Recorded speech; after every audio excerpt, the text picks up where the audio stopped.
আরে বুঝলাম না বিষয়টা কি। আজকের খাবার খাওয়ার পর থেকে আমার মধ্যে আমি একটা পরিবর্তন লক্ষ্য করতেছি।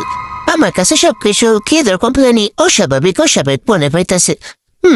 কিন্তু কেন? আরে আমি এসব করতেছি কিসের জন্য? আমি এরকম দিগবাজি খাইতেছি কিসের জন্য? আমি এটা কিছুই বুঝতেছি তো। আরে আরে আমার শরীরটা পুরা যেতেছে কিসের জন্য? আমি তো চাইতেছি না তা, আরে তারপর হয়ে যাইতেছে। মানে আমার সাথে এগুলো কি হইতাছে? কেউ কেউ উপর জাদু টাদু করলো নাকি? কিন্তু আমার উপর জাদু করে কার কি লাভ সেটাই তো বুঝতেছি না।